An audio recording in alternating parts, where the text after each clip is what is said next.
Buenos días.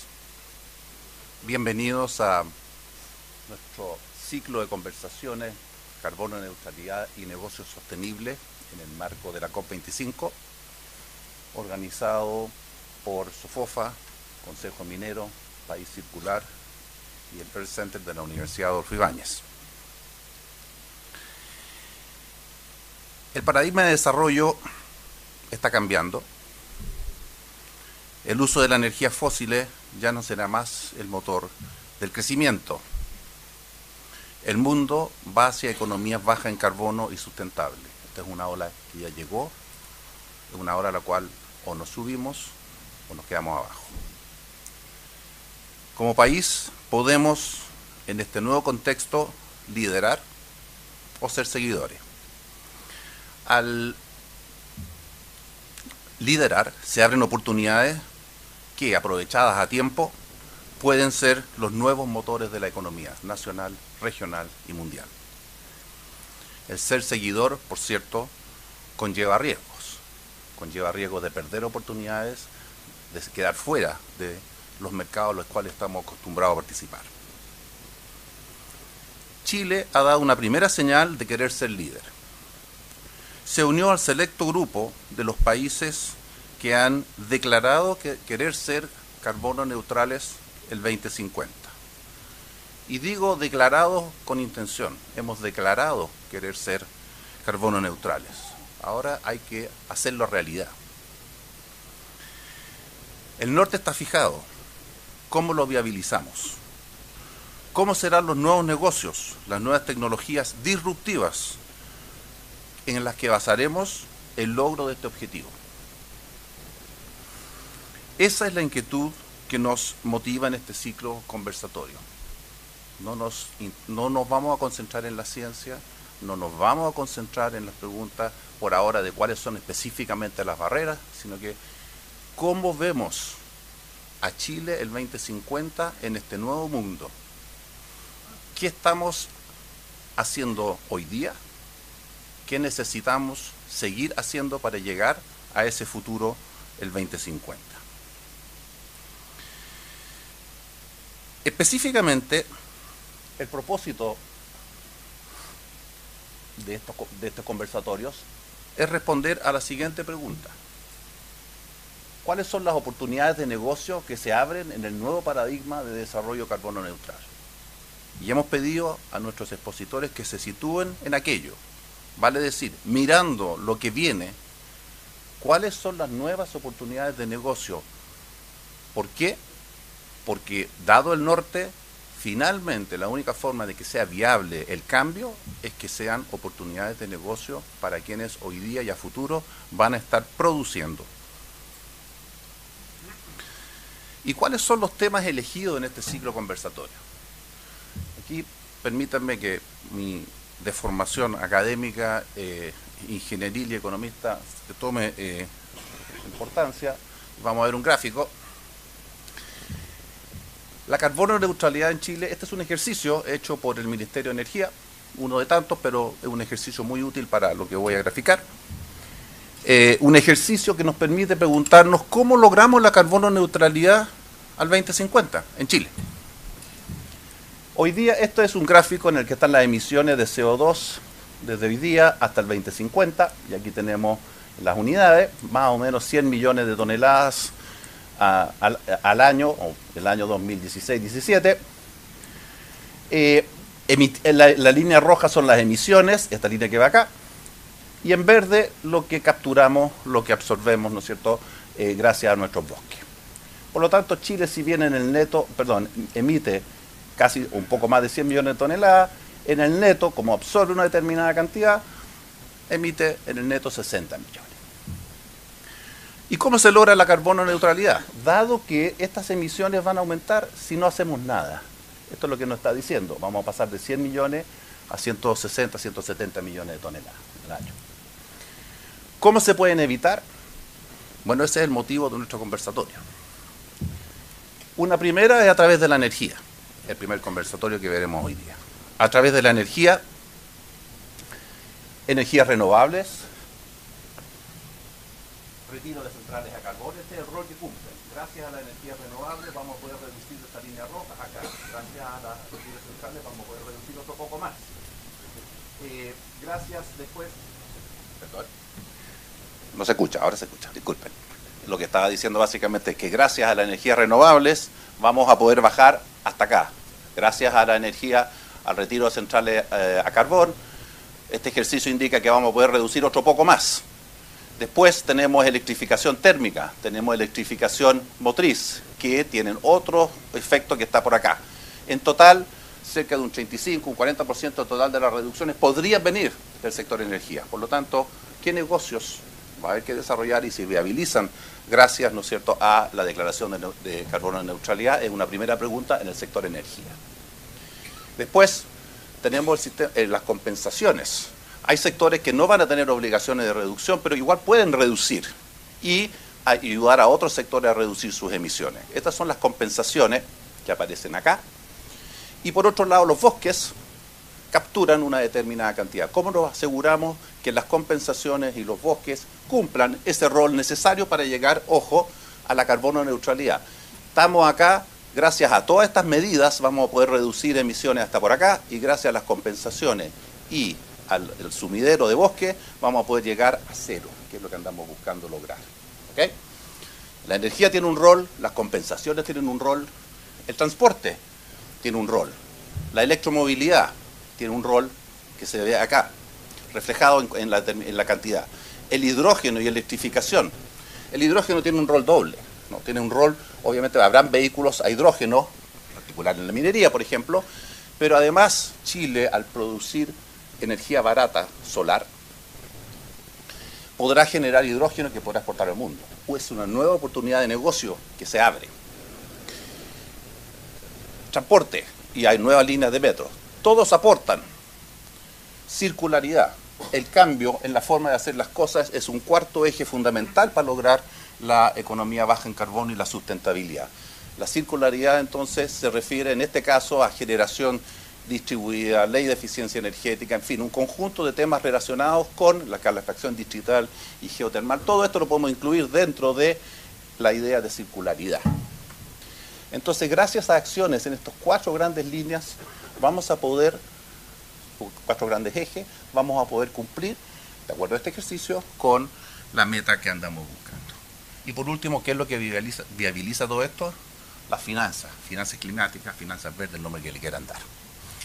Y esos son los 5 ciclos a los que los invitamos, y vamos a partir hoy día con el de energía.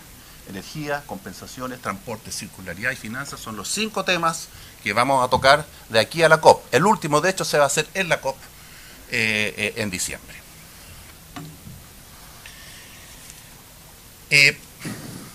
Hecho entonces este marco general, quiero invitar a este escenario a dar un saludo a quienes hicieron posible realizar este evento. Invito en primer lugar a Harold Bayer, rector de la Universidad Adolfo Ibáñez.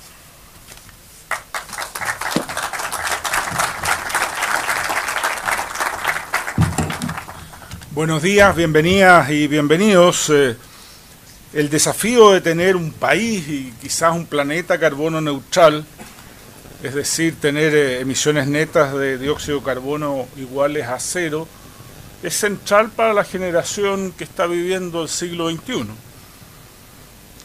Por supuesto, es mucho más importante para las generaciones que vienen, pero somos nosotros los que podemos hacer esta transformación. Los costos de no lograrlo son demasiado elevados para la humanidad.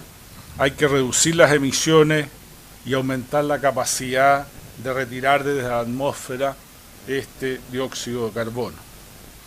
Ahora, Chile no es un gran jugador en la emisión de gases invernaderos, pero quizás por ello mismo tiene la posibilidad de convertirse en un centro de ensayo de error de tecnologías y políticas eficientes y efectivas para contribuir a soluciones creativas para enfrentar estos problemas. Y en este desafío, el trabajo mancomunado entre gobierno, ONG, empresas y universidades, ciertamente que es bienvenido. Y eso es un poquito lo que se está viendo hoy día. Aquí hay representantes de empresas, hay representantes de ONG, representantes de universidades y también nos acompaña el subsecretario de Energía. De Minería, perdón. Es que cambian tan rápido que...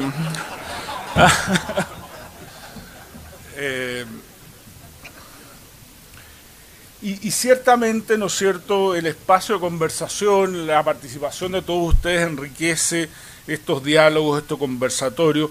Raúl mostraba un gráfico y esto es tan dinámico que ya ese gráfico quedó desactualizado en algunas dimensiones. La electromovilidad parece que va a ser mucho más importante de lo que refleja ese gráfico y esta estimación se hizo hace 4 o 5 años atrás.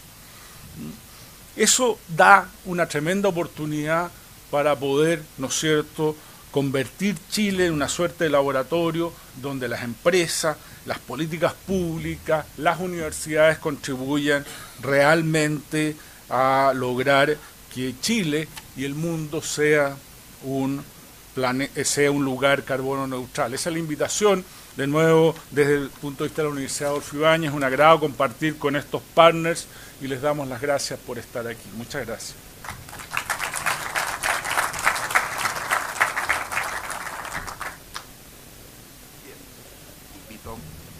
Ahora Joaquín Villarino, presidente del Consejo Minero.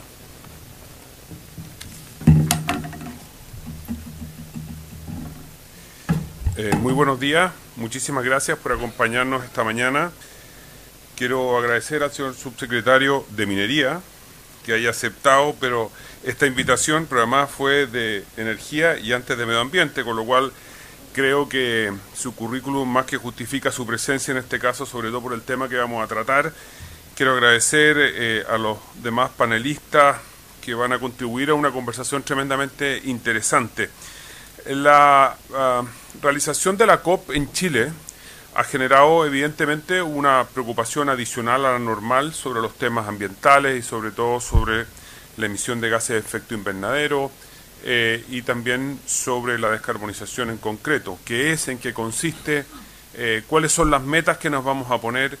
Y de verdad con la SOFOFA venimos pensando hace mucho rato que a propósito de la COP25 podían existir 2 o 3 actitudes distintas, y una de ellas, que es a la cual nos hemos querido sumar, era participar activamente para darle contenido y tratar de salirnos de los lugares comunes, de las frases hechas y de las discusiones de pocos caracteres, a unas discusiones más profundas que permitan saber de verdad qué significa, cuál es el exacto contenido del cambio climático, cuál es el alcance, cómo nos vamos a ver afectados y de qué manera nosotros podemos contribuir a que haya un menor impacto en el medio ambiente y cómo nos podemos adaptar al mismo. Todos estos son desafíos que requieren conversaciones bastante serias y que por rato se abandona en la discusión pública. Sobre todo nos vemos arriesgados a tener decisiones vinculadas con políticas públicas que en el largo plazo le van a costar carísimas a Chile sin que hayamos tenido una conversación seria y profunda sobre cómo debe hacerse, por qué debe hacerse, cuándo debe hacerse y sobre todo cómo debe pagarse o financiarse. Esta es una tremenda oportunidad y en eso nos hemos embarcado para discutir en estas 5 sesiones sobre 5 temas que tienen mucho contenido, mucho que ver y gran impacto en el desarrollo del contenido de la COP y sobre todo de los compromisos que va a adquirir Chile en el largo plazo. Quiero agradecer especialmente a Pablo Badenier, quien a través de País Circular fue quien promovió esta iniciativa en sus orígenes. Quiero agradecer a la Universidad Adolfo Ibáñez por haberse sumado rápidamente. Creo que es un partner académico inmejorable por su prestigio y por su aporte en ese sentido. Quiero agradecer, por supuesto, a la SOFOFA y a Bernardo Larraín, su presidente, por acogernos en su casa y por haberse también sumado rápidamente a esta iniciativa. Quiero agradecer a Tomás y a Jorge, quienes hoy día van a tener, espero, un intercambio de opiniones interesantísimos sobre uno de estos pilares. Muchísimas gracias por estar aquí, reitero ese agradecimiento y me permito terminar con un solo mensaje. La verdad que el cambio climático requiere tomar una serie de medidas que son importantes para el país, muchas de las cuales, como la electromovilidad, el cambio en nuestra matriz productiva, requiere necesariamente de que tengamos en consideración 3 aspectos del desarrollo sostenible. Uno es el cuidado del medio ambiente, no cabe ninguna duda, Pero junto con el cuidado del medio ambiente, para que exista desarrollo sostenible, tienen que existir otras dos cosas. Uno, crecimiento económico, y otro, desarrollo social. Cuando nos olvidamos de una cualquiera de estas tres patas de la mesa, el desarrollo lamentablemente no es sostenible. Muchas gracias.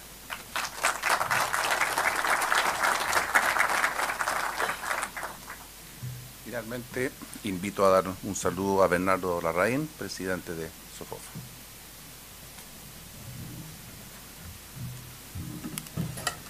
Muy buenos días, muchas gracias por acompañarnos hoy día. Agradezco también a Pablo Badenier por la iniciativa, también socio de este encuentro, a Harald de la Universidad, a Ricardo Irarrázaval, Joaquín Villarino, los expositores que nos acompañaron hoy día. En SOFOFA queremos decirlo con mucha claridad, apoyamos la ambición climática, apoyamos esta meta ambiciosa de carbono neutralidad al 2050, porque se ha dicho en el fondo que el mundo empresarial tiene distintas posiciones al respecto. Pero también vemos con mucha preocupación que la retórica, por así decirlo, de la meta, que no deja de ser retórica si solamente nos quedamos en ella, nuble o básicamente desplace discusiones relevantes, como es desarrollar una estrategia país de acción climática que sea el marco general para acciones climáticas costo eficientes que tengamos que emprender para cumplir la meta. Por lo tanto, hay una gran oportunidad de ser sede de la COP25, pero si no le metemos contenido a la discusión, puede haber también un gran riesgo y una gran amenaza. Y creo que este ciclo, por supuesto que es una gran oportunidad para lo segundo, para meterle contenido, para meter discusiones, para entrar en tensiones incluso, zanjar diferencias que están vigentes, digamos, y que son fundamentales para realmente tener una estrategia país seria, sustentada en evidencia, sustentada en análisis técnico. Y permítanme mencionar algunas de estas tensiones o controversias o incoherencias que tenemos en este país. La primera, ¿no es cierto? Se habla mucho de que el tema principal de la COP25 será discutir y acordar, ojalá, el famoso libro de reglas del artículo 6, que básicamente tiene el objetivo final de que ojalá hubiera un solo mercado de carbono para que haya un solo precio para este commodity. Y la verdad que para cuando uno piensa en ese objetivo, también uno debe vincularlo con la meta que nos queremos, o la actualización de la meta, de estas metas nacionalmente determinadas, que también tenemos que hacer en los próximos meses. Y me parece que está muy vinculado lo uno con lo otro, porque si la estrategia es, por ejemplo, ser exportadores de reducciones de emisiones, porque tenemos un potencial tremendo en nuestros bosques, en nuestra energía renovable, bueno, obviamente eso incide en la meta, porque solamente serán consideradas en el mercado internacional aquellas acciones climáticas que excedan la meta que se puso el país. Entonces, a ratos vemos en el fondo que se antepone la meta y no tenemos una estrategia de desarrollo previa que defina, por ejemplo, si queremos ser un actor relevante, exportador de reducción de emisiones, lo cual claramente condiciona la meta que nos pongamos. Entonces, esa es una primera provocación que quiero hacer. Otras provocaciones que creo que hay que cuando hablamos de qué oportunidades de negocios sustentables pueden surgir de esto, bueno, previamente tenemos que zanjar ciertas discusiones regulatorias innegablemente.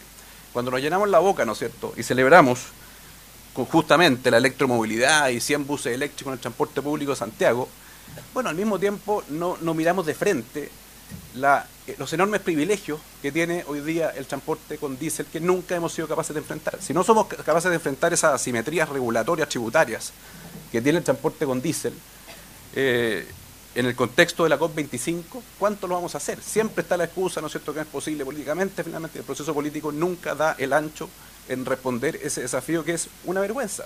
No puede ser que un bus a gas natural pague un 60% más de impuesto específico que un bus a diésel. Eso no puede ser en el contexto de una COP25. Y tenemos que enfrentarlo. Y si no lo enfrentamos ahora en el contexto de este gran foro climático, no sé cuándo lo vamos a enfrentar. Y cuando hablo de gas natural, también tenemos que hablar de que tan importante como los destinos. Muchas veces nos concentramos en el destino final. El 2050 seremos 100% transporte eléctrico. Pero las transiciones son casi más relevantes que los destinos finales.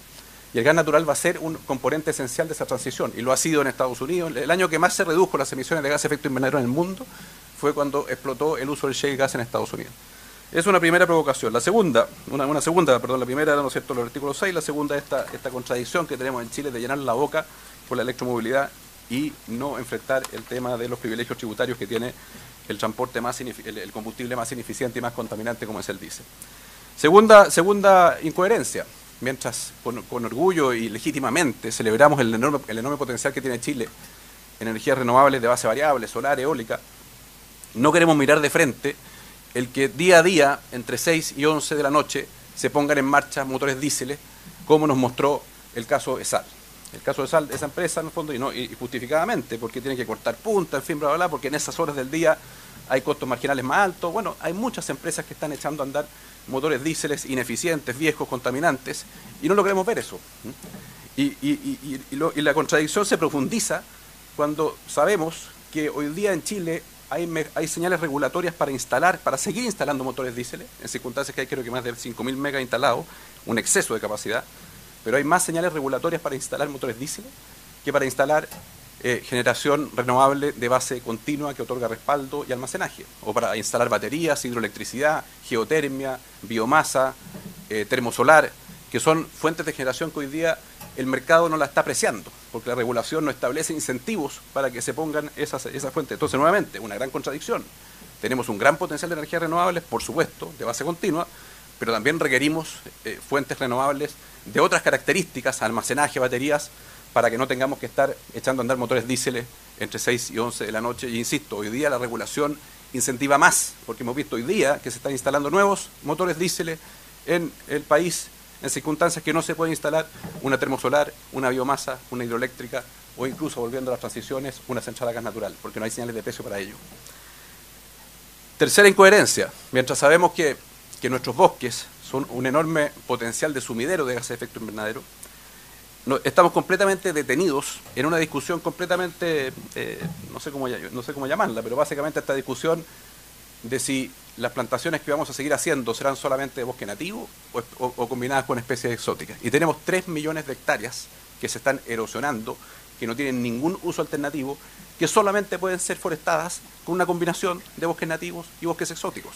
Y la discusión que tenemos en Chile nos inhibe de emprender ese camino. Otra contradicción e incoherencia.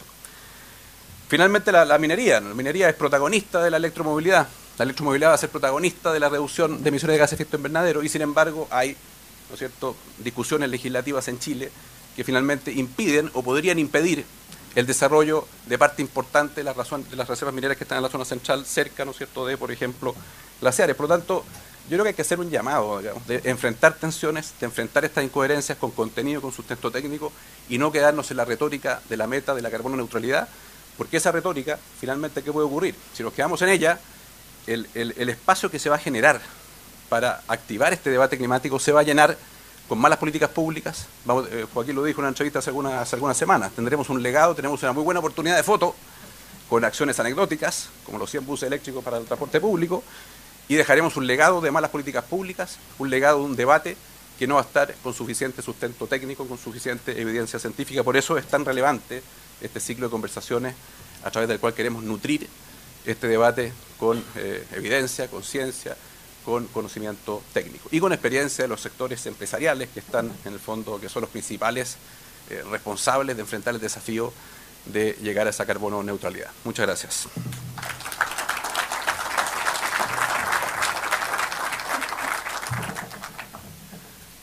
Bueno, les agradezco por sus palabras introductorias y por haber subido un poquito la temperatura en la sala. Que me parece muy bien. Entonces ahora vamos a dar paso al primer ciclo conversatorio, que es el rol de la energía en un Chile carbono neutral, nuevas oportunidades de negocio sostenible.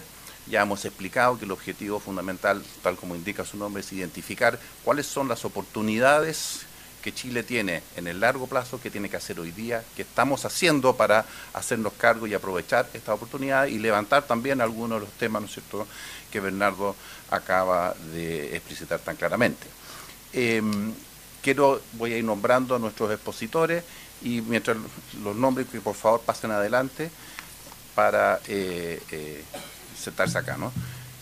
Primero, quiero invitar a Ricardo Irarrázaval Sánchez. Dice aquí Ricardo Irarrázaval Díaz. ¿Cuál es? Sánchez, correcto. El Díaz no sé quién es. Es abogado de la Pontificia Universidad Católica. Durante el primer gobierno del presidente, y de aquí el enredo, Sebastián Piñera, asumió como subsecretario de Medio Ambiente, luego como director del Servicio de Evaluación Ambiental, entre marzo del 2018 y julio del 2019 fue subsecretario de Energía, y actualmente ejerce como subsecretario de Minería. La verdad es que es un privilegio tener a Ricardo con nosotros, porque dudo que haya alguien en Chile que tenga la visión que él tiene respecto de el tema que nos convoca hoy día, que es el tema energético y la neutralidad. Jorge Gómez Díaz, adelante por favor. Es ingeniero civil en minas de la Universidad de Atacama, cuenta con más de 25 años de experiencia en la industria minera. En diciembre del 2012 asumió como presidente ejecutivo de Collahuasi. Además, es director de la Sociedad Nacional de Minería, SONAMI, desde el año 2016 y presidente del directorio del Consejo Minero desde julio del 2017. También es miembro de la Comisión de Productividad de la CPC y director de la Federación de Rodeo de Chile. Bienvenido. Tomás Keller Lipold, adelante por favor. Es ingeniero comercial de la Universidad Adolfo Ibáñez y MBA de la Universidad de Chicago. Durante sus casi 20 años de experiencia profesional se ha desempeñado principalmente en las áreas de finanzas y gerencia general de empresas vinculadas al sector de los recursos naturales.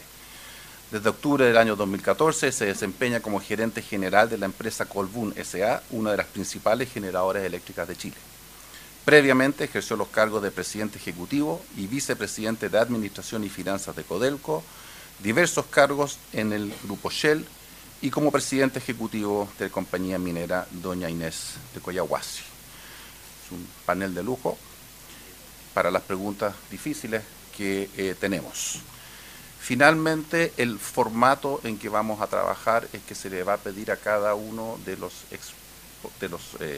expositores, ¿no es cierto?, presentar durante un determinado tiempo, y vamos a tener una moderación que va a estar a cargo de Macarena Montané, quien es académica de la Facultad de Ingeniería y Ciencias de la Universidad Adolfo Ibáñez, experta en temas termosolares, y ella va a ser la que va a guiar la conversación y las preguntas específicas.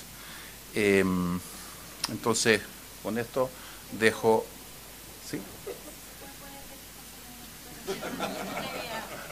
Perdonen.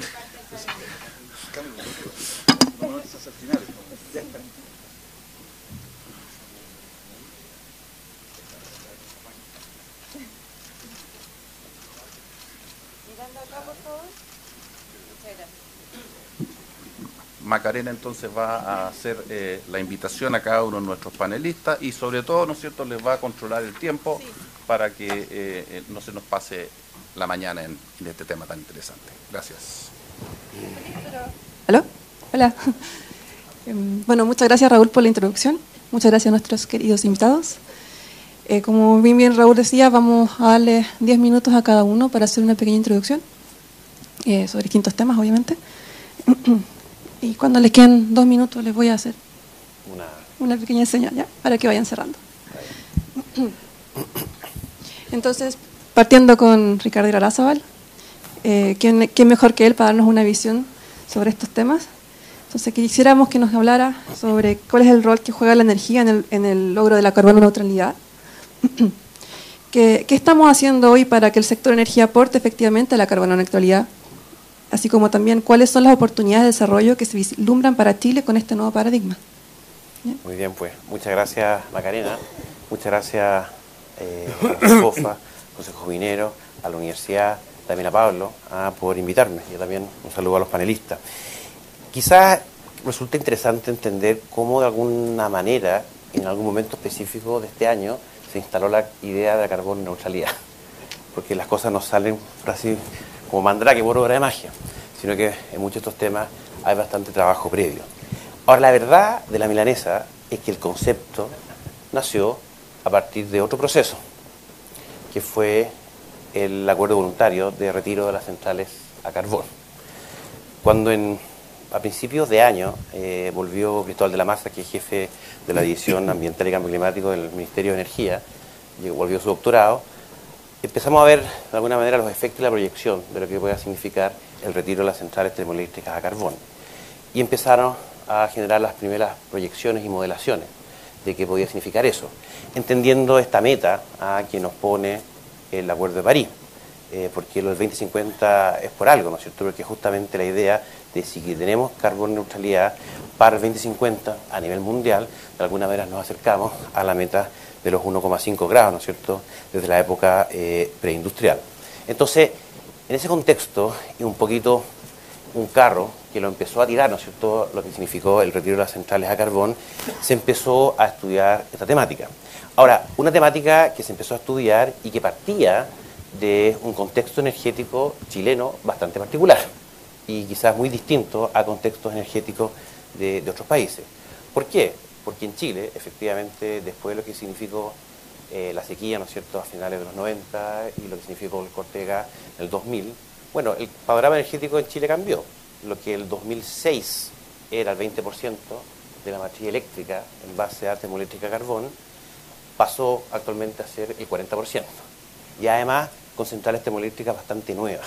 Entonces le generaba a Chile una circunstancia bastante especial.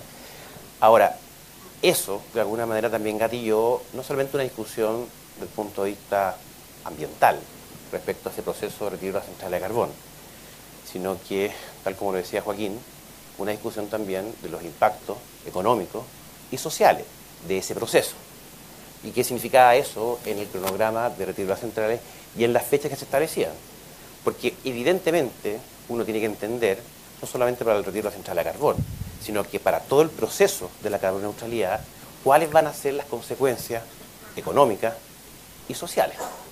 Por ejemplo, a nivel social, ¿qué significa, por ejemplo, un cambio en el cronograma en relación a la tarifa eléctrica?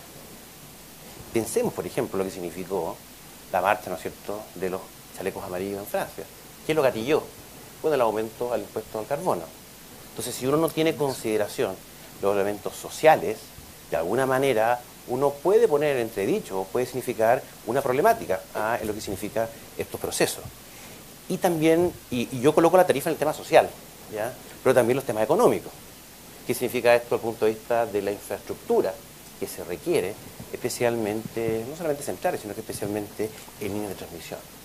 Por lo tanto, el concepto que uno ha de acuñar, y a propósito de la consideración del tema del gas, es el de transición. O sea, una transición que no es cualquier transición, sino que una transición en base al contexto chileno.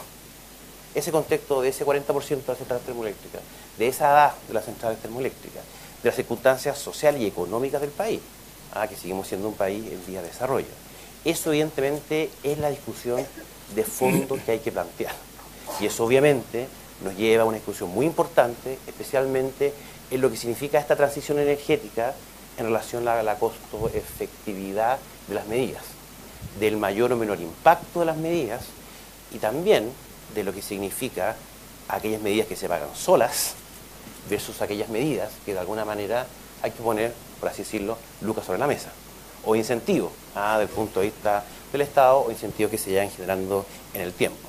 Por eso nosotros, de alguna manera, lo que en su momento quisimos hablar desde el Ministerio de Energía fue del camino propio chileno, que es distinto a la transición energética de otros países, como por ejemplo la famosa, ¿no es cierto?, Energiewende de Alemania, en que, claro, estaba el tema nuclear, sale el tema nuclear, pero de alguna manera el carbón se ha mantenido más o menos constante. Y además, con grandes gastos del Estado en cuanto a compensación de las zonas que se beneficiaban de los impactos positivos de la minería, ¿no es cierto?, y también de lo que significa, ¿no es cierto?, al sector productivo. Entonces el llamado, y esto no solamente es un llamado al sector público, sino que también a la academia y a las empresas, es que esa construcción de esa transición energética es una tarea que evidentemente es de todos. Que ese, por así decirlo, un gran desafío a la gestión ambiental. ¿Qué es la gestión ambiental?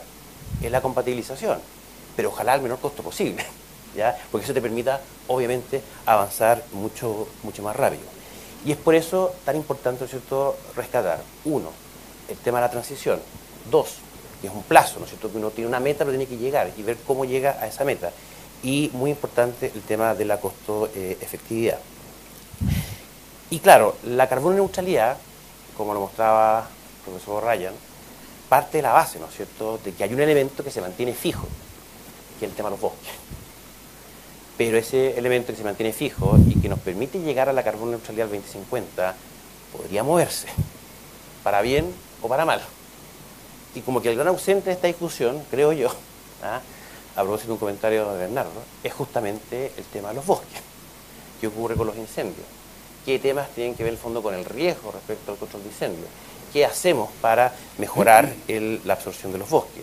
Es un tema clave que creo yo se le ha puesto muy poca cabeza, entendiendo que prácticamente todo el resto de las medidas tienen que ver justamente con medidas del sector de energía y entendiendo también cómo repercute esto en el sector minero, que como ustedes saben, ¿no es cierto?, es un tercio, ¿no es cierto?, del consumo eléctrico del país y que efectivamente, ¿no es cierto?, puede aportar en grandes temas, especialmente en lo que es eficiencia energética.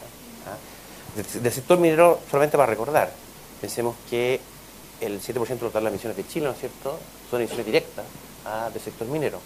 Y tenemos un 14% que son indirectas, en el fondo, del punto de vista de la generación eléctrica. Entonces, obviamente, lo que haga el sector resulta muy relevante en el cumplimiento de las metas.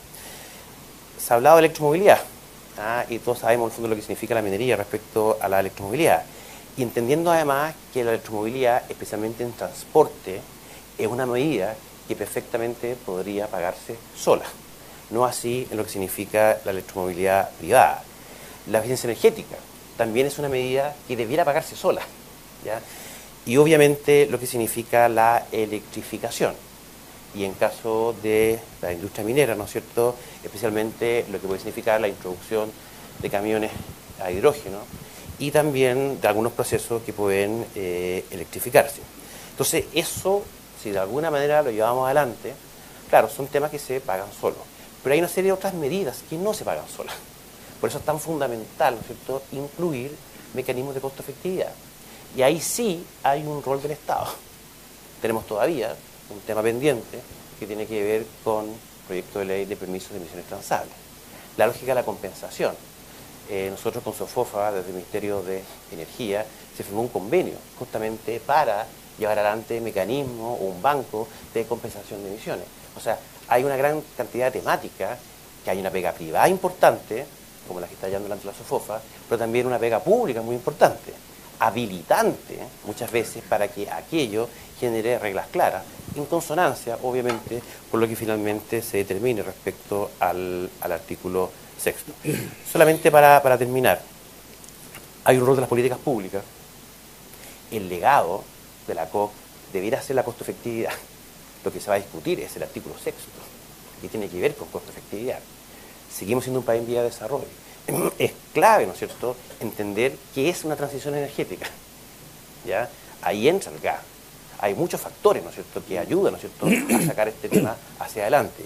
Y si de alguna manera no entendemos la lógica de la gestión ambiental y de la costo-efectividad llevada a energía, llevada a minería, de alguna manera yo creo que estamos hipotecando justamente poder llegar a la carbono neutralidad. El elemento de compensaciones, como nos mostraba Raúl, es un elemento sustancial en los compromisos del país, ¿ya? Y no podemos olvidarlo. Y eso requiere, obviamente, una habilitación desde el Estado y también un compromiso del sector privado. Muchas gracias.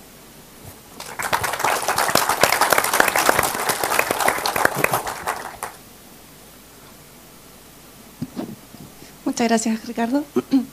Ahora, saliendo de la parte más gobierno, vámonos a lo que es en minería. Jorge, como gran consumidor energético del país, digamos, sector minería, ¿cómo se entiende el rol en el logro de la carbono neutralidad o más ampliamente de un desarrollo más sustentable en el sector? También nos gustaría saber qué están haciendo hoy para integrar sus procesos energéticos a este nuevo paradigma, así como también cuáles son las oportunidades de negocio de mediano y largo plazo que se vislumbran con este cambio. Gracias, Macarena. En primer término, quiero agradecer a la SOFOFA, a Pablo, por la invitación de que he recibido de participar en este diálogo. Lo encuentro tremendamente provechoso y hacerlo, yo diría que preliminarmente a la convención de la COP25. Ya el subsecretario se ha referido a nuestra industria. En realidad, yo creo que más allá de ser una palanca económica del país, la industria minera, quisiera probablemente hacer un desglose a lo mejor un poco más macro. Creo que la sociedad en sí ha tomado conciencia sobre este efecto y tiene como propósito detener en alguna medida el deterioro de la atmósfera para evitar así el calentamiento global. Sin embargo, yo pienso que eso se debe hacer con la complicidad de todos los países en su justa dimensión, me refiero relativa al impacto. Ya alguien mencionó que nosotros no somos grandes actores con respecto a eso. y también yo diría que con la visión más bien de Estado del efecto que tiene en el crecimiento económico y también en el impacto social. Me gustaría hablar de una sustentabilidad no solamente en el ámbito de la descarbonización, sino que también de una sustentabilidad social que están adicionados y principalmente, digamos, de cómo se estructura o se debería estructurar una gobernanza para aquello. Cuando uno mira el campo de la energía en el último tiempo en el mundo, yo creo que ha sido muy dinámico y ha tenido cambios que han sido sustanciales. De los 34.000 millones de toneladas de emisiones que hace el mundo, una parte importante, todos lo sabemos, que China, casi un 30%, y después Estados Unidos. Eso significa que de alguna forma u otra, el primero consumiendo prácticamente el 50% del carbono en el mundo, Estados Unidos no necesariamente es como un ejemplo, pero creo que es algo que ha sido relevante lo que ha hecho, en el sentido de que en la última década ha disminuido sus emisiones en un 10%, pero también en la última década su crecimiento económico ha sido prácticamente un 35% y se ha mantenido flat. Eso yo creo con algo que finalmente lo quiero homologar, que es algo que nos podría suceder a nosotros, que tiene que ver con la aparición de fracking, que era lo que mencionaba Bernardo sobre el shale gas y el shale oil también. Eso ha hecho de que en este minuto sea un país autónomo en términos energéticos, incluso exportador de gas, del cual nosotros en alguna medida nos estamos beneficiando, y que probablemente sea una bisagra importante para el efecto nuestro. Si lo analizamos en el contexto de país, que nosotros somos del orden de 110 millones de emisiones, que es 0.25, 0.26%, la generación es un porcentaje naturalmente importante. No tenemos en recursos naturales como el país que mencionaba con antelación, sin embargo creo que en antaño hubo convenios que funcionaron en alguna medida bien, pero que después se distorsionaron. Y estoy haciendo relación a estos depósitos grandes de gas que están en Neuquén, donde los caños están vigentes en este minuto y que podría ser interesante. Lo que fue el fracking para Estados Unidos puede ser el gas para Chile eventualmente. Más inserto yo diría que en la propia industria nuestra, nuestras mayores emisiones tienen que ver en el alcance 2, que son los indirectos, con el consumo de energía. Sí, consumimos un tercio de energía, consumimos prácticamente el 3 o 4% del agua, pero tenemos una recirculación, yo diría que importante, dos ámbitos en que hemos sido tremendamente exitosos, yo diría que también eficientes, y seguimos trabajando sobre ello. Eso hace que compañías, lo digo a título personal, el privilegio de estar en Collahuasi, fue la primera compañía minera que suscribió un contrato 100% verde a partir del próximo año, y que también forma parte de las centrales que actualmente nos abastecen, que es la de Tarapacá, que se va a detener el próximo año. Así lo hace Anglo América también a partir del año 2021. Eso hace también de que de alguna forma u otra, y lo puedo linkear con otro suministro que es relevante para nosotros, que es el agua, de tener una energía que sea más alcanzable con un costo más competitivo, de tal manera que los que estamos más en localizaciones más recónditas, que es más costoso en términos de inversión y también de OPEX, tener energías que sean de costos más bajos nos permiten también poder descomprimir el uso de las aguas continentales. Más intrínsecamente, yo diría, desde el alcance uno de lo que tiene que ver con nuestra propia industria, hay un par de tecnologías en desarrollo, que es el uso del hidrógeno, probablemente a partir de una electrólisis, y también para sustituir el petróleo como combustible principal de nuestros motores diésel por hidrógeno solar. Eso es algo que se está trabajando. Corfo también tiene, yo diría que avances que han sido sustanciales, pero que todavía no están en el nivel de madurez como para poderlo implementar. Alguien mencionaba sobre la eficiencia energética. Yo creo que en gran medida una de las razones de por qué Estados Unidos ha sido efectivo en esto es porque ha puesto un enfoque medular con respecto a la eficiencia energética, de la cual nosotros como industria no hemos estado ajenos, porque somos un alto consumidor de energía. También es un costo relevante para nosotros, que independiente de cómo puede ser en cada una de las empresas, eso fluctúa en el orden de un 7 a un 15%. Por lo tanto, no pasa desapercibido. Estamos desarrollando en este ámbito, como por ejemplo el uso de conveyor, de cintas transportadoras, de tal manera de no utilizar motores diésel, a la vez cintas transportadoras que no sean con motores y reductores, sino que sean con sistemas gearless, no quiero entrar en el tecnicismo, pero que también son más eficientes y también con una energía, insisto, más alcanzable, generan un gran impacto al interior. Por otro lado, yo pienso que al final del día en la minería los inversionistas son más bien inversionistas tradicionales.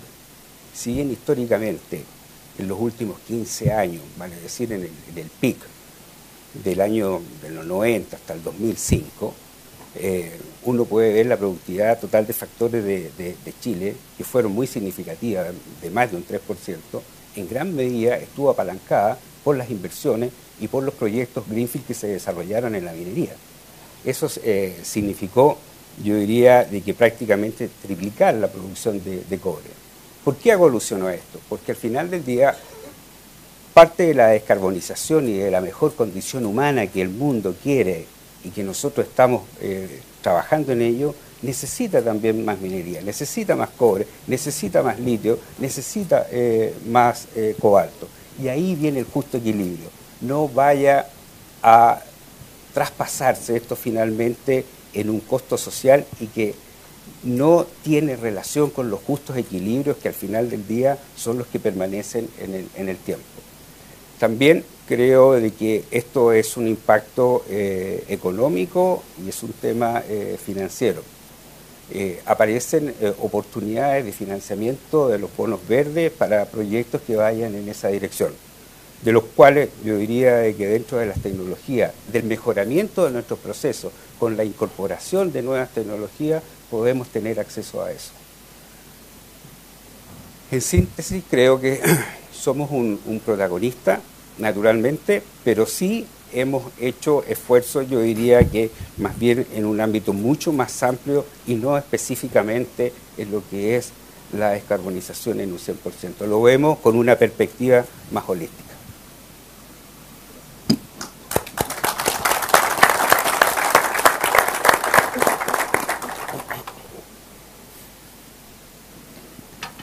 Muchas gracias, Jorge. Saliendo del sector minero, del consumidor, grande consumidor de energía, vámonos ahora al sector energético. Entonces, a Tomás que le queremos preguntar, o que nos dijera más o menos en 10 minutos, ¿cómo se entiende el rol de una gran empresa generadora de energía en el logro de la carbono neutralidad? ¿Qué están haciendo hoy para integrarse a este nuevo paradigma? Así como también, ¿cuáles son las oportunidades de negocio de mediano y largo plazo para las que se vislumbran con este empuje hacia carbono neutralidad? Gracias, Macarena. También agradezco a los que nos convocaron a este seminario. Y si me permiten también hacer una reflexión inicial como sector, más que como compañía. Para poner las cosas en perspectiva, en Chile la generación de CO2 atribuible a la generación eléctrica alcanza alrededor del 30%. Aproximadamente un 24-25% asociado a la central de carbón y el resto a los ciclos abiertos y los ciclos combinados que funcionan con gas natural.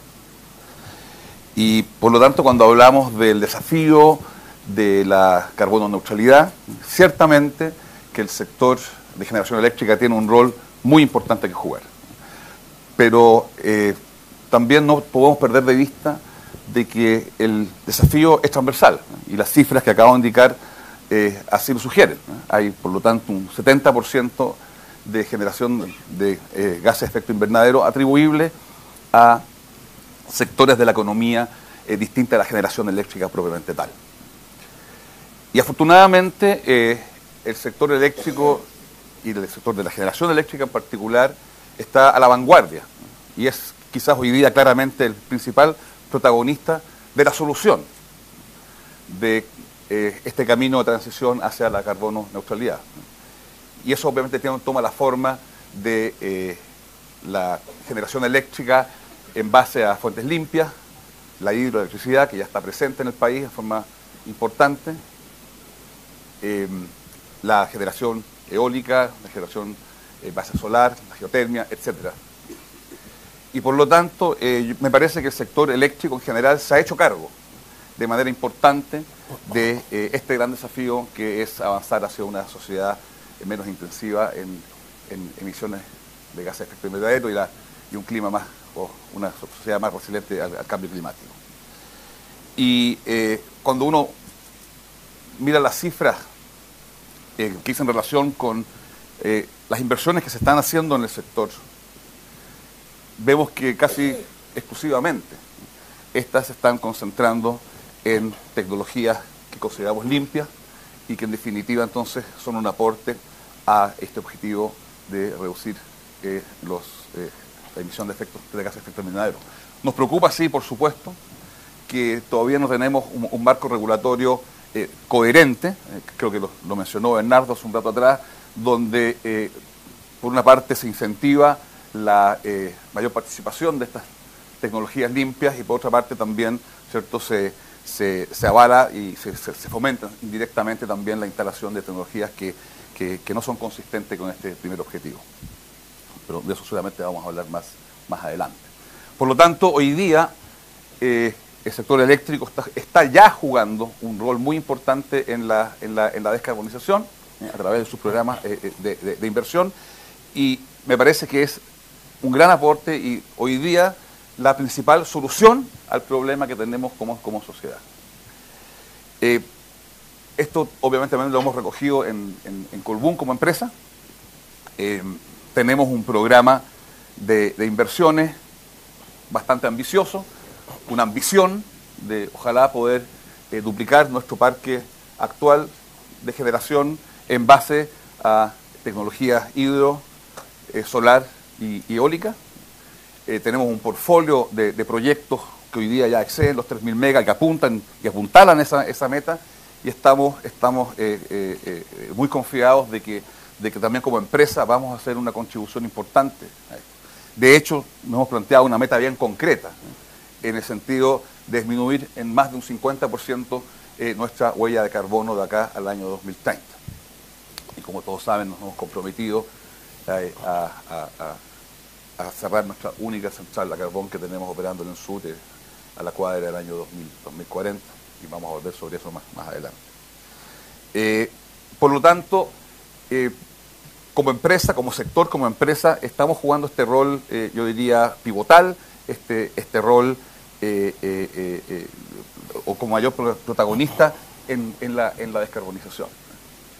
Y acá también no solamente hay un desarrollo virtuoso en lo que nos preocupa por el lado de la oferta, que a su vez están parados, ¿cierto?, por los menores costos de desarrollo que tienen las nuevas tecnologías, sino que también por el lado de la demanda. Hoy día en Chile, la gran mayoría de nuestros clientes nos están exigiendo que el suministro eléctrico sea un suministro basado en tecnologías limpias. Concretamente, el sector minero, hoy día yo no conozco ninguno de los contratos que se han licitado o negociado en los últimos 2 años que no tengan ese atributo como condición fundamental. Y esa misma práctica, esa misma demanda, esa misma exigencia, también la estamos viendo en varios otros sectores de la economía. El retail, por nombrar algunos también, ¿cierto?, algunos centros comerciales, están exigiendo que el suministro sea certificado en base a tecnologías limpias. De tal manera que estamos en un círculo, yo diría, bastante virtuoso en nuestro sector, donde oferta y demanda están apuntando exactamente en la misma dirección. Nos preocupan, sí, aspectos sistémicos, en el sentido de hacer sustentable la transición misma. Y esto tiene que ver, ¿cierto?, con los desafíos y la problemática que plantea el carácter intermitente de muchas de estas tecnologías limpias, en particular, ¿cierto?, la solar y en alguna medida también la eólica. En Colbún, con Valgesta, acabamos de terminar un estudio en la cual examinamos cuáles son los requisitos que tiene esta transición hacia una matriz de generación más limpia y en particular una incorporación mucho más masiva de las tecnologías solares y eólicas al sistema. Y la conclusión es bien interesante. Señala que ya a la cuadra del año 2025-2026 el sistema va a requerir del orden de los 3.000 megas de respuesta automática y en pocos minutos a la intermitencia, especialmente ¿cierto?, de las tecnologías solares. ¿Qué significa esto? De que el poder cumplir la meta de descarbonización, el cumplir la meta de lograr la carbono neutralidad en definitiva, pasa por tener un sistema eléctrico que sea consistente, en el sentido, ¿cierto?, de poder alojar estas mayores tecnologías intermitentes. Y quizás la mejor forma de ilustrar esto es hacer el siguiente supuesto bien sencillo. Supongamos que hoy día en Chile decidimos cerrar todas las centrales carboneras, hoy día. ¿Qué le pasa al sistema? ¿Qué le pasa al sistema? El sistema deja de funcionar. Hay blackout, ¿cierto? Y claramente el sistema no es sostenible. Entonces, cuando hablamos, ¿cierto?, de que estamos hablando de una transición sostenible, nos tenemos que hacer cargo de que la introducción de estas nuevas tecnologías requieren mantener ciertos atributos que tienen las carboneras y que tienen las energías de base. Y ahí es entonces donde entra la problemática de la falta de señales y de una regulación insuficiente para que se realicen las inversiones que tienen que acompañar esta transición.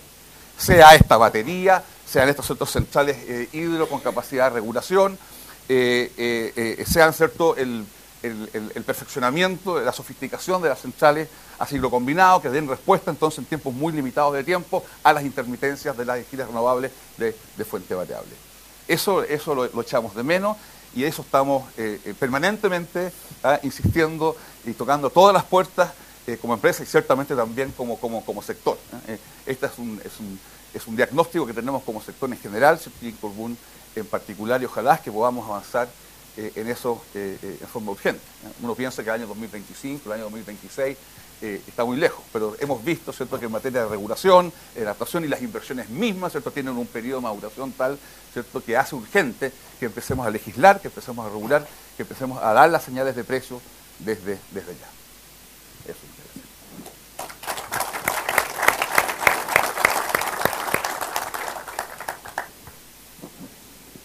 Muchas gracias. Bueno, ahora para seguir vamos a hacer unas preguntas más específicas a cada uno de ustedes. ¿Ya? Partiendo también por Ricardo. ¿Qué tal? ¿Qué pasa con respecto a las... O sea, no, ¿qué opinión tienes sobre cuáles son las condiciones habilitantes que debiéramos, que se requieren para alcanzar la carboneutralidad? Bueno, yo creo que son muchas condiciones de todo tipo, tanto privadas como públicas. Desde el punto de vista del sistema eléctrico, efectivamente Tomás ha hablado de señales, especialmente lo que es la generación y lo que significa señal respecto, entiendo yo, a lo que se refiere más bien a temas de flexibilidad. Yo creo que es un tema que es muy importante y el tema que se está hablando en todo el mundo en el sector eléctrico, la flexibilidad. Por otro lado, hay un tema que es crucial y que tiene bastante complejidad en términos de infraestructura y tiene que ver con las líneas de transmisión. El tema de Cardones por Paico, que ustedes no saben lo que fue ese proceso, de una gran complejidad, entendiendo que correspondía a la ley, ¿no es cierto?, antes de que sea modificada respecto al segmento de transmisión. Pero incluso con la modificación en los estudios de franja, el tema tampoco se va a solucionar. De hecho, en cuanto a plazos y por lo que significa el estudio de franja, es también una cuestión increíblemente compleja. Tenemos que llegar quizás a términos medios. Claro, estudio de franja para las grandes líneas de transmisión, pero efectivamente en lo que significa otras líneas de transmisión, tenemos que ver la forma de cómo sacar adelante, ¿no es cierto?, esa línea de transmisión en el menor tiempo posible. Ese va a ser, creo yo, y entendiendo que tienen que haber señales de precio, ¿no es cierto?, respecto a la generación, el gran tema respecto a la transición. No es factible una transición como la que está planteada ahora, adelantarla, si no podemos apurar los temas de la línea de transmisión. Hay un desafío que nadie sabe muy bien cómo llevarlo, tanto desde el punto de vista público como desde el punto de vista privado. Pero ahí de alguna manera se requiere ponerle mucha cabeza, ¿no es cierto?, a lo que significa la línea de transmisión. Porque, claro, Tomás decía, ¿no es cierto?, el tema del 30%, pero al final el sector energía, incluyendo transporte e industria, ¿no es cierto?, claro, es el 78%. Entonces, en el fondo, ¿qué significa eso? Bueno, ¿cómo electrificamos a ese resto del porcentaje para llegar al 78%? Y ese efectivamente es el gran desafío, un poco la electrificación de la sociedad en base a energías renovables, que muchas de ellas son variables. Cómo le damos base, ¿no es cierto? Y por otro lado, cómo podamos transmitir, ¿no es cierto?, esa energía desde donde se genera hasta donde se consume. Eso, hay muchas otras condiciones habilitantes, ¿ya? Pero creo yo son dos temas esenciales de la transición energética. Y respecto a proyectos energéticos o proyectos disruptivos, ¿qué visión tiene el gobierno?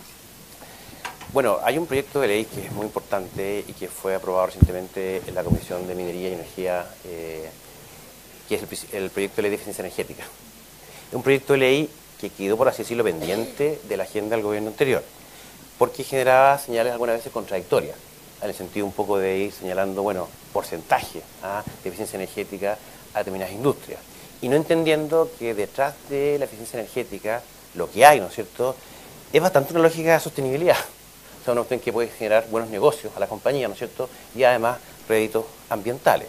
Entonces entras más bien en el marco de los instrumentos económicos.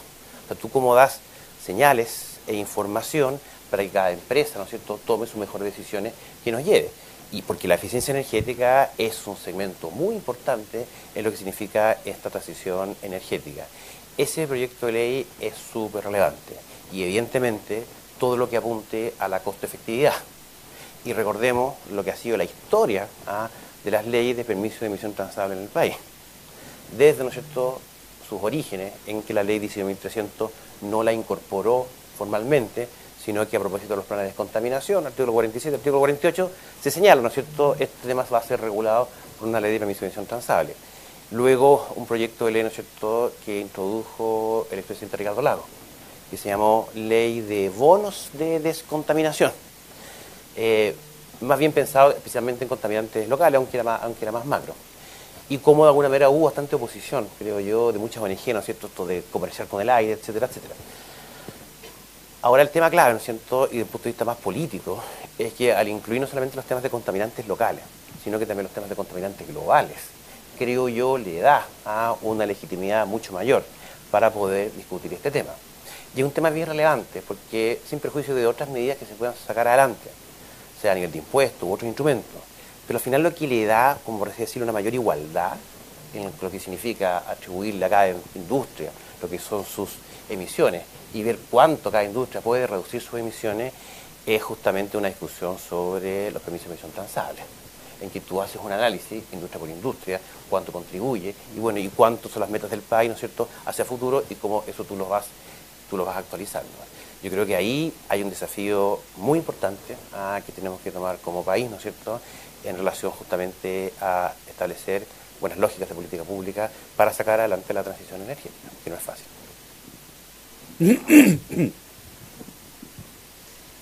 Y yéndonos ahora a minería.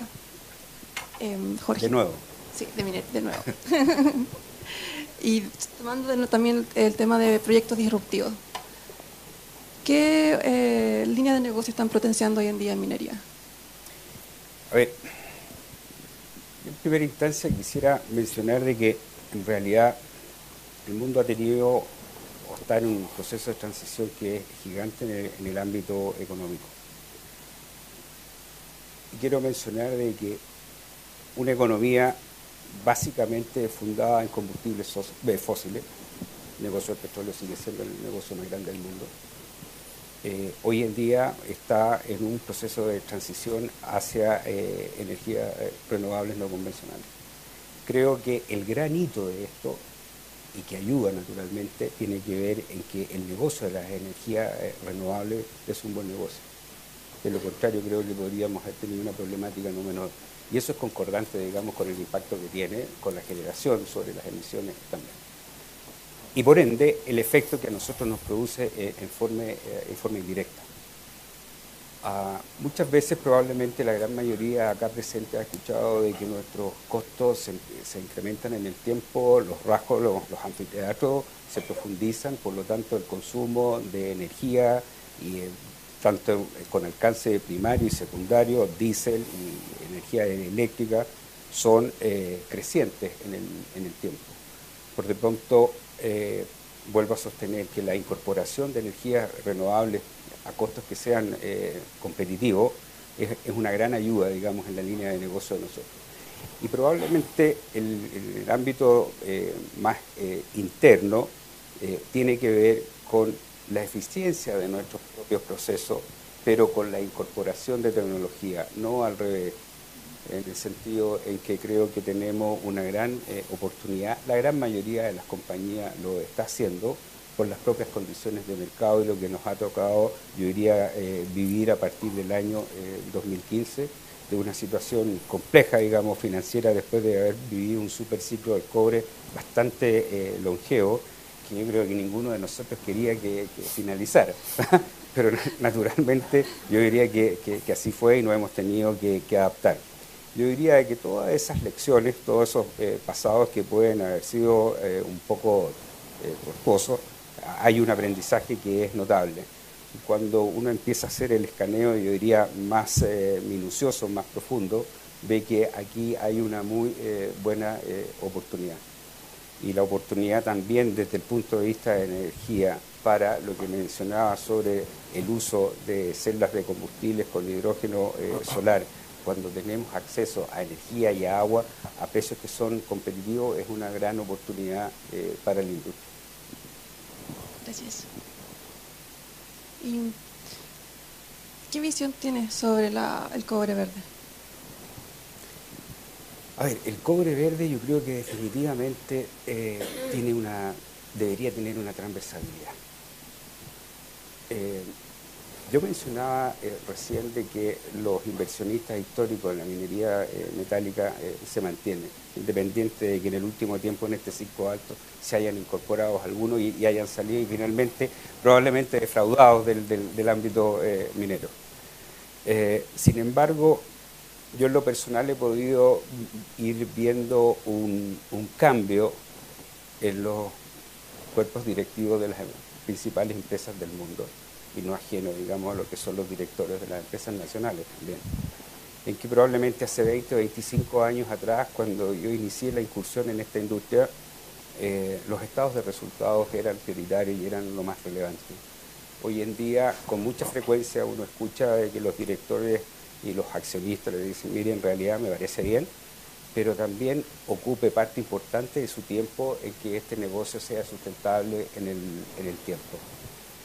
Pero no solamente por el hecho de decir el cobre verde o un cobre específicamente porque pase por procesos que tengan una mayor descarbonización, o la descarbonización, o que los directivos nos estén pidiendo la descarbonización de nuestros activos. También tiene que ver con una componente social importante. No olviden que por allá el año 88, si mal no recuerdo, Nike fue severamente castigado por el uso de niños de 11 años en la producción de calzado. Nosotros no podemos caer en eso. Tiene que haber una trazabilidad con respecto a esto. Por el hecho de ser una actividad que forma parte probablemente del 11% del Producto Interno Bruto de este país, que en la zona norte es más del 25% del Producto Interno Bruto de las regiones, somos un actor importante, pero el hecho de ser un actor importante no solamente en la producción, sino que también en lo que nosotros podemos generar en nuestros entornos. De alguna forma u otra, yo diría que los empresarios, los ejecutivos, el gran asset que tiene es en la capacidad de gestión. Y eso de alguna forma la sociedad nos pide que si lo hacemos relativamente bien en nuestras preocupaciones más habituales, también sea un esfuerzo, digamos, hacia ello. Y creo de que en eso nuestra industria se ha incorporado en forma, yo diría, muy activa.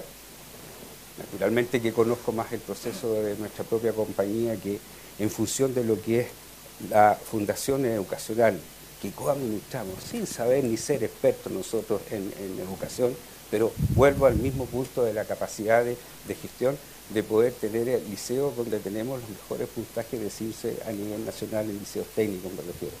Pero eso tiene un encadenamiento muy fuerte con el desarrollo de los proveedores locales, para que se genere un efecto no solamente en el empleo, sino que en la calidad de los servicios, con esta misma perspectiva y esta mirada, yo diría, más holística, de producir un producto no solamente verde, sino que también socialmente sustentable. Creo que la banca mundial, el mercado, lo va a apreciar mucho más en esa componente. Siguiendo la línea de la parte social, ¿de qué otra manera, siendo ya un poco más tangible, incorporas a la sociedad en todo este sistema? Yo creo que muchas veces la mejor manera son con ejemplos relativamente simples. Las cosas, por definición, las cosas complicadas yo no las entiendo. Siempre vemos un pueblito que se llama Pica, que es la municipalidad que nos alberga, que es un oasis.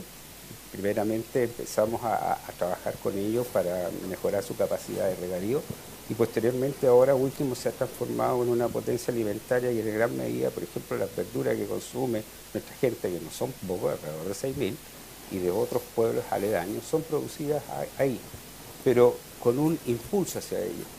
Toda la reposición de nuestros trabajadores por retiro y otras circunstancias viene de estos colegios que yo acabo de mencionar. Nosotros acabamos de tomar una decisión de que todos los contratos bajo 3 millones de dólares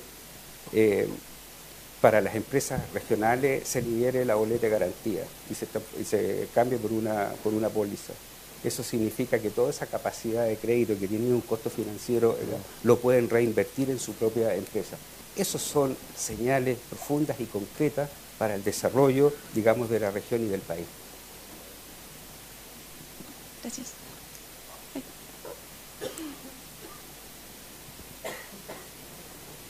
Entonces, preguntas ahora para el señor Keller.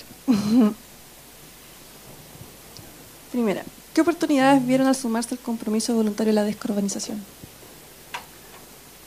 Me encanta la palabra voluntario.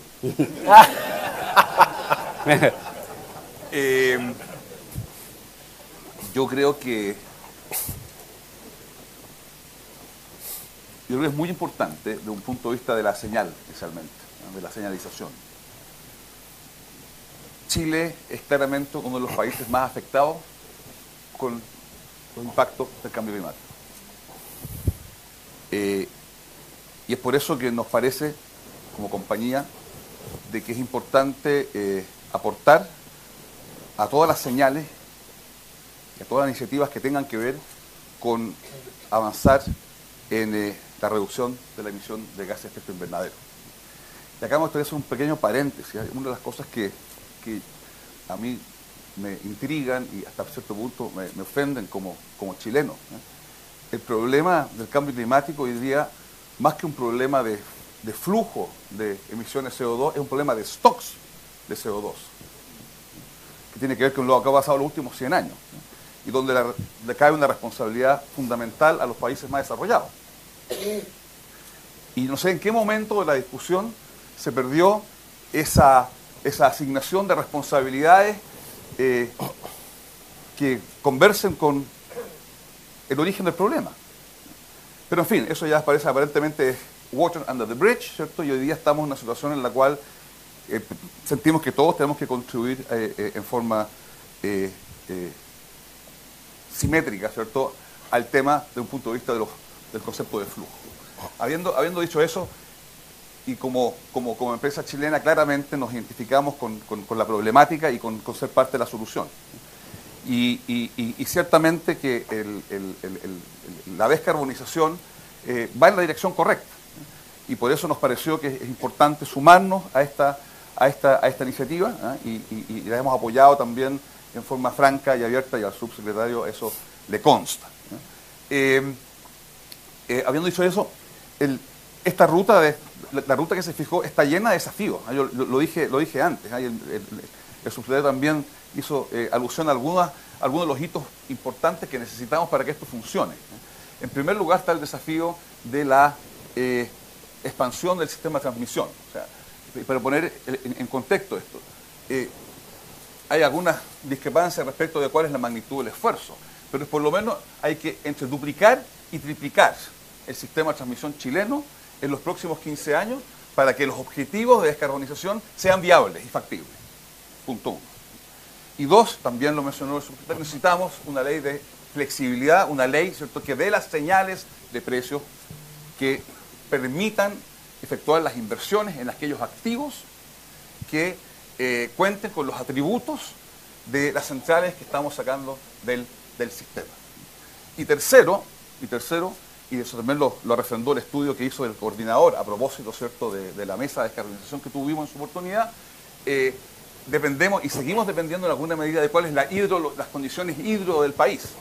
Todos estos estudios, por ejemplo, que se han hecho y que viabilizan de alguna manera, sujeto a las condiciones anteriores, la descarbonización hacia el año 2040, pasan por tener condiciones hidro normales. Y entramos a la discusión entonces cuáles son las condiciones de hidro normales.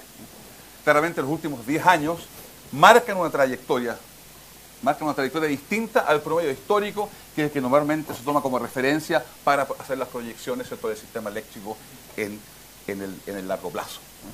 Así es que sí nos parece una agenda importante, una agenda interesante, una agenda, sin embargo, que se va a ir revisando, tal como lo dicen los acuerdos respectivos, cada 5 años para ir viendo cuál es el progreso que tenemos nosotros en estas condiciones de borde, que son las que en definitiva viabilizan o no viabilizan el cronograma que se ha trazado.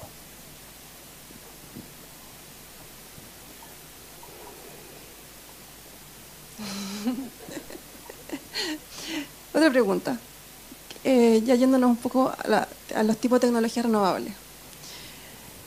¿En cuáles ven más oportunidades hoy en día? A ver, yo creo que no se puede generalizar.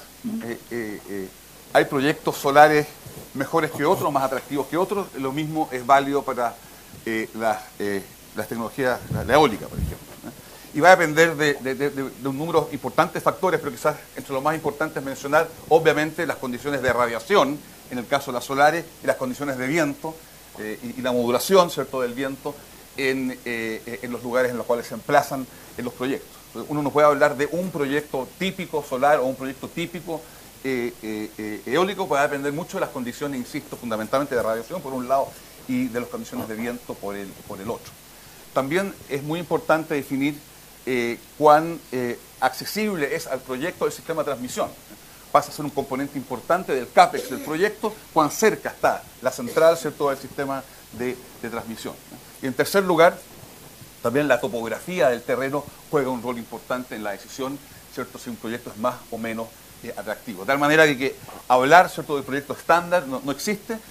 Las empresas nos vamos a diferenciar en nuestra competitividad en la medida que seamos capaces de desarrollar proyectos, obviamente, que sean más favorables o que cuenten con las condiciones más favorables, especialmente en las 3 dimensiones que yo acabo de mencionar. Y otra pregunta, ¿no tiene considerado termosolar? Termosolar sí, es una tecnología sumamente interesante porque es una tecnología que, capturando la energía solar, como dice su término, además tiene la característica de representar una generación de base, va a estar presente la mayor cantidad de horas en el día, no exactamente las 24 horas, seguramente la tecnología se ha seguido desarrollando para dar ese atributo, pero sí hoy día las centrales que conocemos, ¿cierto?, dan energía de base durante unas 19 a 20 horas. El desafío que tiene esa tecnología hoy día todavía es que es relativamente cara y no puede competir todavía de igual a igual, ¿cierto?, con la tecnología solar o la combinación de tecnología solar, ¿cierto?, con los ciclos combinados, ¿cierto?, o con las centrales hidro con capacidad de regulación. De tal manera que es una tecnología interesante, ya hay proyectos, incluso en Chile, ¿cierto?, interesantes, pero los números todavía, ¿cierto?, no están ahí para ser enteramente competitivos con las tecnologías más convencionales, especialmente si no contamos con señales de precios que premian ese atributo de dar energía de base, como ya señalado antes ya en forma casi latera.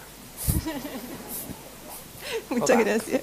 Que tenía que preguntarlo porque para el público termosolar en la termosolar la intermitencia casi no está gracias a los almacenamientos, a diferencia de fotovoltaico. Por supuesto. Por supuesto. Muchas gracias. Entonces, ahora para ir terminando, quisiera pedirle de nuevo que en 5 minutos que nos pudiese dar unas palabras de cierre. ¿Ya? Voy a invertir el orden ahora. Partamos por minería. A ver, nosotros participamos activamente en poder hacer las reducciones de gases de efecto invernadero. Hemos estado en contacto con la industria, no solamente el Consejo Minero, sino que también la Sociedad Nacional de Minería y la Asociación de Proveedores para la minería en conjunto. Nos parece obviamente que es una idea en la cual tenemos que trabajar. Tenemos mucho que aportar también. Por de pronto, individualmente y en forma colectiva, esos esfuerzos se están haciendo. Insisto que para nosotros muchas veces es como una contradicción, porque por un lado se hace un esfuerzo por hacer una descarbonización y por el otro lado se requiere producir más para que haya una reducción de gases de efecto invernadero en el mundo, se requiere más de la minería. Por lo tanto, es un esfuerzo que no es menor. Sigo insistiendo en que esto tiene que ser un justo equilibrio también con las variables de crecimiento económico y social, porque eso finalmente es lo que nos va a mantener en un equilibrio estable en el tiempo. De lo contrario, yo creo que no se va a producir un colapso, pero es posible de que más allá del protagonismo y la importancia que no solamente la industria del cobre, sino de la industria de los metales en el mundo, hagan un esfuerzo en forma conjunta.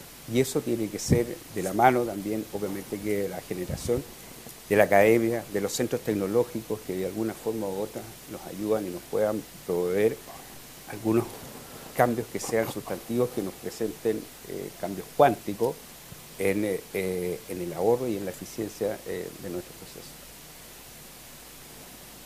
Muchas gracias. ¿Y energía? A ver, 2 o 3 conceptos que me gustaría recalcar. Uno, la electrificación de la sociedad es hoy por hoy la gran solución para hacernos cargo del desafío de ir evolucionando hacia una sociedad menos intensa en las emisiones de gases de efecto invernadero. Es por lo tanto un sector muy atractivo, es una industria no del presente, es del futuro además. Estamos convencidos de que el consumo eléctrico va a aumentar de forma muy importante, va a ser un buen negocio, por lo tanto, para los que estamos presentes en esta industria, y va a ser una contribución significativa a este desafío ambiental que tenemos como planeta y como país en particular. Para que esto se concrete, necesitamos tomar decisiones importantes en el marco regulatorio, muchas veces decisiones que políticamente no son muy sexy, pero que tienen que tomarse y vamos a seguir empujando para que eso ocurra. Y en tercer lugar, reconocer, ¿cierto?, que el problema y el desafío es también transversal, no solamente un desafío de la industria, de los generadores eléctricos, sino que nos convoca a la sociedad entera y a todos los sectores productivos. Muchas gracias. Y ahora último le dejo la palabra al sector gobierno. Ricardo, por favor. Gracias, Macarena. Me quería hacer cargo del comentario de Tomás respecto a discusión respecto a los stocks, respecto a las emisiones. Eso en la práctica está considerado. O sea, si uno analiza cómo ha sido el devenir de los acuerdos internacionales, de alguna manera desde la Convención Marco de la Naciones Unidas para el Cambio Climático, en el año 92, se establecen obligaciones a los países, especialmente en cuanto a inventarios, ya señala, bueno, cuáles son sus emisiones. ¿Qué ocurrió? Hay un principio, que es un principio ambiental muy importante, que es el principio de las responsabilidades comunes pero diferenciadas, que se reflejó en Kioto cuando justamente se estableció solamente obligaciones de reducción de emisiones a los países desarrollados, ¿ah? Y además posibilitar mecanismos para compensación en el fondo de países desarrollados en relación a países en vía de desarrollo. ¿Y qué ocurrió? Efectivamente, cuando se discutía París en la previa, era muy difícil volver a llegar a esa solución que proponía Kioto, en el fondo, en el sentido de que generar en el mismo tratado, ¿no es cierto?, obligaciones de reducción de emisiones. Entonces, al final se dice, ok, responsabilidades comunes, sí, pero diferenciadas, unos más que otros. Eso en la práctica se entiende que se reconoce en lo que cada país tiene que presentar a la Secretaría del Tratado, que es la contribución nacional determinada. Porque es justamente en esa contribución donde se debiera reflejar las diferencias, obviamente, de responsabilidades entre los países que han emitido más a nivel de stock, ¿no es cierto?, versus los que han emitido menos. Y eso es una cuestión que Chile siempre tiene que pelear. Yo creo que es muy importante hacerlo, ¿ya? Porque efectivamente hay una diferenciación. Y también hay un tema que tiene que ver con el financiamiento de las iniciativas que se lleven a cabo en Chile respecto a esa temática. Y Chile, efectivamente, ¿no es cierto?, presentó su contribución, el 30% al 2030, y obviamente ahora genera un trazado que de alguna manera, en base a ese trazado, le va a permitir, ¿no es cierto?, determinar, bueno, cuál va a ser su futura contribución nacional determinada. Ahora, ese trazado también, obviamente, es un trazado que es bastante dinámico, ¿ah? Y que hay que ir analizándolo año a año. Y por eso esta lógica de la revisión, no solamente respecto a la contribución nacional determinada, sino que también respecto, por ejemplo, al cronograma de retiro de las centrales a carbón. O sea, a fondo claro, son 5 años, ¿no es cierto?, para las primeras 8 centrales, y bueno, y después hay que ir analizando desde la lógica no solamente ambiental, porque al final es una medida ambiental, sino que al revés, cuando es cuáles son las consecuencias de esa medida ambiental en lo económico y en lo social, porque obviamente hay que tener líneas de transmisión, hay que tener generación, ¿no es cierto?, y también no podemos, ¿no es cierto?, generarle un incremento en tarifa a las personas, que es una cuestión que, como ustedes saben, ¿no es cierto?, genera bastante malestar ciudadano. Entonces son temas que son muy importantes y en los cuales se requiere el involucramiento de toda la sociedad. Ahora, como que nos apuramos con todas las medidas de política pública ahora, ¿no es cierto?, pero en realidad como país tuvimos un gran desfase en los temas de carbono. Claro, teníamos la Convención Marco del 92, teníamos Kioto y después el Acuerdo de París, pero a nivel de legislación nacional no teníamos prácticamente ninguna mención a temas de cambio climático, salvo algunas atribuciones para el Ministerio, ¿no es cierto?, en la ley del 2010, y el tema, ¿no es cierto?, de los impuestos verdes, ¿no es cierto?, que también se sacó. Ahora, el tema clave, entonces, en el fondo, es que de alguna manera ha faltado, creo yo, una discusión de política pública más importante, porque de alguna manera este desfase que se dio entre la legislación internacional y la nacional, de alguna manera como que ahora nos estamos apurando, ¿no es cierto?, a tratar de sacar todos los temas. Y eso, creo yo, hay un debe bien importante de las políticas públicas. Y como que ahora, ¿no es cierto?, como con la COP se gatilla todo. Lo que además nos genera una problemática, ¿no es cierto?, porque estas cosas hay que analizarlas con tranquilidad, ¿no es cierto?, sabiendo muy bien cuáles son sus consecuencias económicas y sociales. Pero lo más importante, creo yo, como mensaje final, es entender, uno, que estamos en una transición. No podemos importar transición en otros países. Tiene que ser de acuerdo a la realidad nacional. Y 3, esa realidad nacional, ¿no es cierto?, significa sí o sí entender muy bien cuáles son las consecuencias económicas y sociales de las medidas que llevemos adelante. Es un tema muy importante, porque como decía Joaquín al fin de su discurso, es que la sostenibilidad no es sinónimo estricto de lo ambiental. Puede haber temas ambientales que no sean sostenibles desde el punto de vista económico o desde el punto de vista social, como poner temas que no sean sostenibles desde lo económico hacia lo ambiental y lo social, y viceversa. Y ese, creo yo, es lo difícil, y lo complejo. Pero para eso justamente está la gestión ambiental, que está la llamada a sacar ese tema adelante. Derecho a réplica, don Tomás. No, es que me pareció muy interesante el comentario a propósito de lo que tiene que pelear Chile, porque nuevamente, siendo el tema de Chile uno de los países más afectados por el tema del cambio climático, lo que hagamos en Chile en materia de reducción de emisiones es irrelevante desde el punto de vista del impacto en el clima. O sea, lo que nosotros tenemos que lograr, ¿cierto?, es que los países que más emiten efectivamente tengan planes de reducción de emisiones efectivos y que sean enforceable. Y ahí, ¿cierto?, me encanta citar a Jean Tirole, que el economista que sacó el premio Nobel, que súper categórico respecto de lo que se requiere a nivel internacional para que esto funcione, ¿cierto? Un precio del carbono internacional que sea con acuerdos que sean ejecutables, ¿cierto? Y un sistema transable de bonos de carbono. Si no, esto no tiene ningún destino. Yo creo que eso tiene que ver con el artículo 6, y yo creo que al final de cuentas, el éxito o el fracaso de esta COP25, y le cabe una gran responsabilidad al gobierno en ese sentido, es sacar adelante el artículo 6.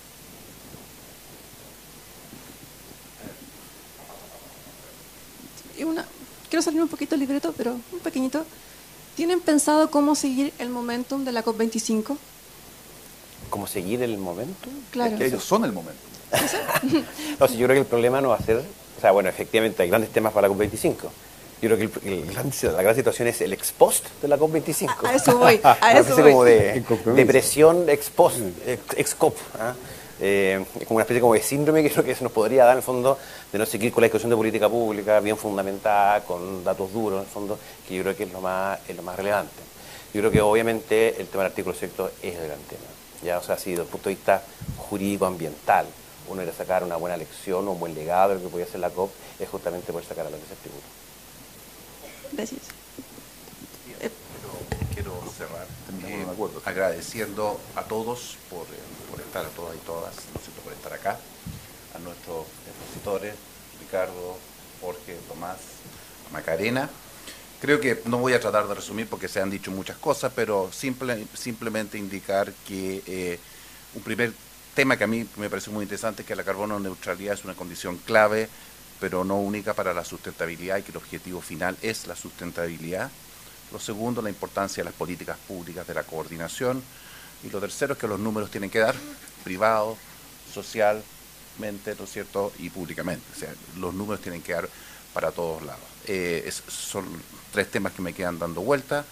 Una vez más, agradezco a todos su presencia, y quedan cordialmente invitados para el siguiente conversatorio, que será dentro de unas semanas. Muchas gracias.